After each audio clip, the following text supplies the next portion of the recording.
So before it gets too dark, I wanted to show you our new rain collection system. I'm not wanting to get into controversy of this. I think this is a pretty awesome thing, but this is just a very light shower, less than 24 hours. That's how much rain we've collected off of one side of our barn with a 15-foot roof. We put that gutter in and it has already dried up a tremendous amount of area around our shed. And now we have this nifty water collection system.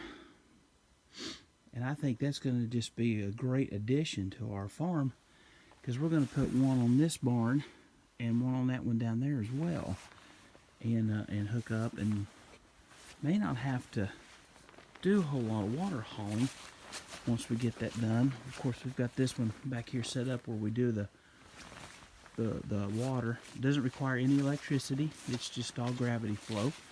Goes right down through there. We put up a electric fence all the way around the perimeter of the barns, so now the dogs won't they won't cross it at all. Good boys. So I haven't done a story from Hidden Well in a while. It's been so crazy and busy, but I did want to tell you about my son Alan. He's a graduate from the College of Engineering there at the University of Kentucky. Sorry about the phone moving there a little bit. He's in graduate school right now, married, and just doing wonderful. But Alan, when he was young, I had started off in a practice in Fort Smith, Arkansas. Most of y'all probably know that by now. And Alan he's a typical 3-4 years old. And man, I tell you what, we just were best friends. And I loved being a new dad. I loved him, and I still do, of course. And my days were just long and brutal at South County Animal Hospital there in Greenwood, Arkansas, and then outside of Charleston. It's just busy. I mean, people were calling 24 hours a day, and it was hard to spend time with the boy. So I had a short day where I only had to work half a day, and I told him as soon as I got done off work, I'd pick him up and we'd go fishing.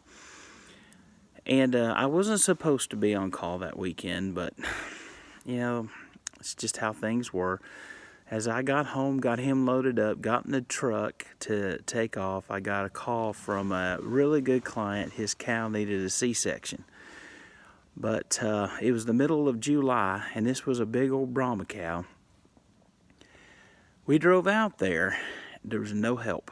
The guy had just pinned her up and basically said good luck. Now, being a single practicing veterinarian, what I should have done is got in my truck and drove away. But I didn't. You know, I roped her and I contained her. And then after I got her contained, I then went ahead and did the C-section with Alan as my assistant. Did I mention this was July? Did I mention that the horn flies were out everywhere? Everywhere? This cow had a billion on her. So before I had performed the C-section, before I had laid her down, and before I had prepped her, I had covered her in fly spray. Now the cow was covered in fly spray, and she was quite thankful for that, because she didn't have a fly on her. But they left her for us. We were covered in horn flies. And of course, you're trying to be clean and sterile and doing the best you can to deliver this C-section, which we did the surgery, but poor old Alan, 3 years old, he's holding this bucket. It's 100 degrees in the shade. The flies are crawling up his nose and his ears. They're all in his hair. They're in his mouth. And I just looked at him, and I've never seen a kid so miserable in all my life. And man, I tell you what, at that moment, I did not win any Father of the Year awards. That's for sure. We cleaned that cow up, and we sewed her up. And by the time I got everything done, I put him in the truck. I got him all cleaned up. We stopped down at the local store. I bought him a soda pop and a candy bar. And I said, okay, you still want to go fishing?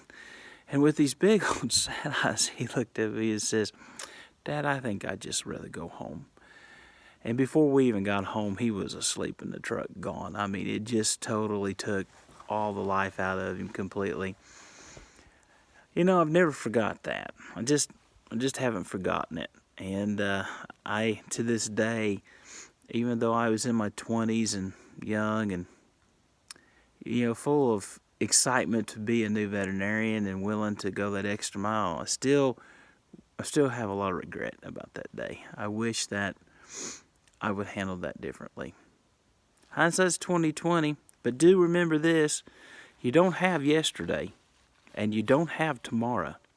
All you have is right now, and so make the most of it. God bless. Go to church tomorrow. Bye. So here we are at Hiddenwell Farms, and I'm going to do my very best to attempt to build a PVC rabbit tractor.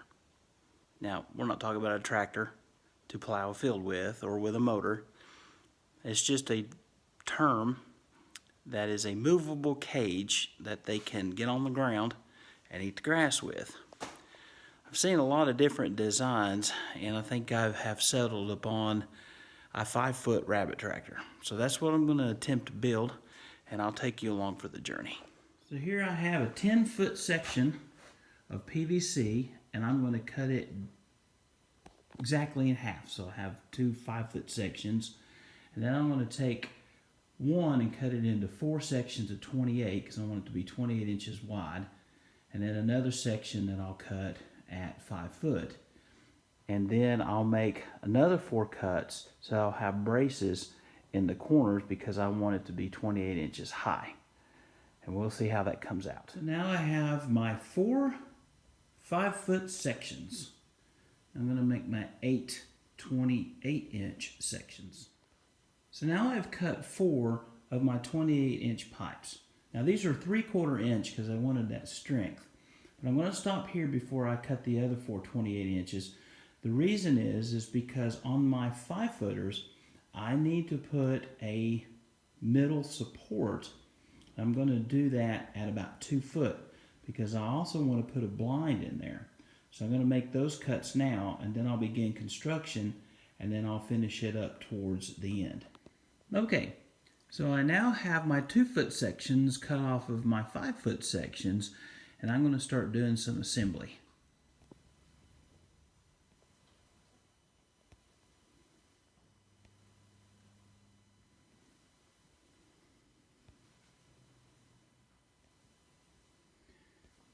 Alright, so we got the base frame set, and up here is going to be the hideaway, but the whole thing will be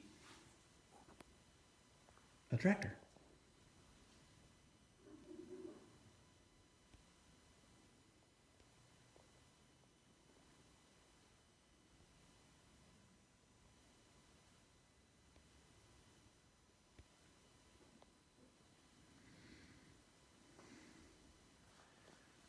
Okay, so of the 4 10-foot sections of PVC pipe that I have left, that's all that's left over.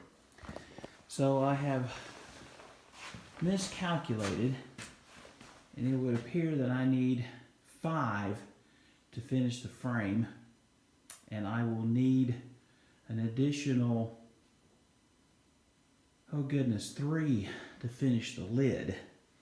And then of course, then we got to put all the zip ties on and put the wire around it. The one thing that drives me absolutely crazy, is a pet peeve of mine, is starting a project that I can't finish. And it really frustrates me when I can't add. But, c'est la vie, I've never been able to add. 2 plus 2 is 3?